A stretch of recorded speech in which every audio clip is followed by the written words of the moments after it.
शादी का लगता है।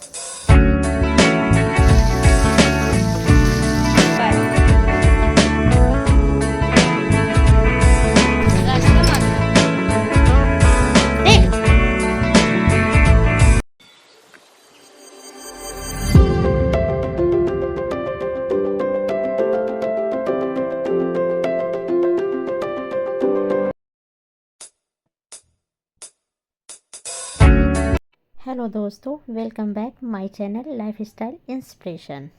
आपको तो पिछली वीडियो से बिल्कुल ही अंदाज़ा हो गया होगा कि हम लोग कहाँ पहुँचे हुए थे। जी हाँ, मैं मायके में थी और आज का भी क्लिप मेरे मायके का ही है। मैंने वहाँ पे जो जो क्लिप्स हम बनाई थी वो आपके साथ धीरे धीरे हम शेयर कर रहे हैं। ये मेरी सिस्टर का घर है जो वहीं पे पास में ही रहती है। वो काफ़ी टाइम से इधर बीमार चल रही थी। जब से हम गए हैं ना, उसको कुछ ना कुछ दिक्कत तो हो ही रही थी, तो वो आ नहीं पा रही थी बीच बीच में। तो फिर हम लोगों को बहुत ही याद कर रही थी, तो हमने सोचा कि चलो यहाँ पे 3-4 दिन हो गया है, अब उस एक दिन उसके घर भी हो आते हैं। तो हम सभी मिल कर के उसके घर चले गए।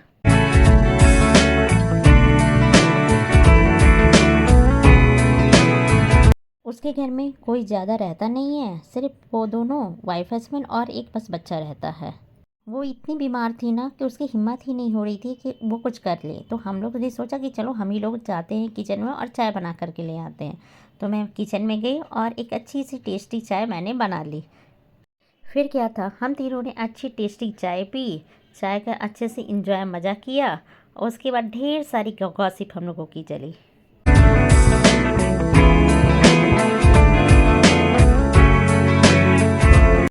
फिर क्या था, जब बहनें मिलती है ना तो गॉसिप का सिलसिला थमता ही नहीं है। कभी मायके की बातें, कभी अनमैरिड की बातें, तो कभी आफ्टर मैरिज की बातें जो चलती ही रहती है। बातों के सिलसिलों को थोड़ा सा विराम दिया और फिर चली गई किचन में एक सिंपल सी लंच रेडी करने, जिसमें दाल चावल और एक सब्जी थी। फिर खा करके फिर हम लोगों ने फिर अपनी बातों को फिर से शुरू कर दिया। बात करते करते कब शाम हो गई पता ही नहीं चला। फिर उसके हस्बैंड ने बाहर से थोड़े बहुत स्नैक्स ले आए, जिसमें बच्चों के लिए मोमोज, बर्गर और भी बहुत सारी चीज़ें थी। आप देख ही रहे होंगे कि वो कितनी सुस्त नज़र आ रही है। वो ढंग से बैठ के बात भी नहीं कर पा रही है। उसे इतनी सी हरासमेंट उसे हो गई है कि उसे कुछ अच्छा ही नहीं लग रहा था। तो हम लोग गए तो थोड़ा सा उसे रिलीफ महसूस हुआ। बहुत समय बाद ना घर से बेफिक्र अपनों के साथ वक्त बिताना ना एक अलग ही एनर्जी देती है। इस तरह बातें करते करते फिर हम लोगों को जाने का वक्त आ गया, तो हम लोग उससे विदाई ले रहे हैं। फिर थोड़ी बहुत फ़ोटो शूट हुई, एक छोटी सी क्लिप हमने रेडी कर लिया कि आप लोगों के साथ फिर हम लोग अपने मायके आ गए, यानी मम्मी का घर। हम लोगों के साथ मेरी भाभी का बेटा भी गया था, जो अभी 6th स्टैंडर्ड में पढ़ रहा है। ये मायके के अगले दिन का वीडियो है। यहाँ पे हमारी भाभी हम लोगों के लिए फ़िश फ्राई कर रही है। ये है हमारी भाभी का बेटा जो फ़िश फ्राई का इंतज़ार कर रहा है। और ये हमारे यहाँ का मार्केट, जहाँ पे मतलब सब्ज़ी मंडी है। यहाँ पे सराफा बाज़ार भी है और सब्ज़ी मंडी भी है। यहाँ पे आपको अच्छी खासी ताज़ी ताज़ी सब्जियाँ मिल जाएगी। और ये फ़िश फ्राई हो गया है, अब हम लोग फ़िश फ्राई खाने के लिए जा रहे हैं। हमारे ससुराल में ना ये सारी चीज़ें बनती नहीं है, तो जब जब मैं मायके आती हूँ ना तो फ़िश फ्राई का यहाँ पे इंजॉय करती हूँ।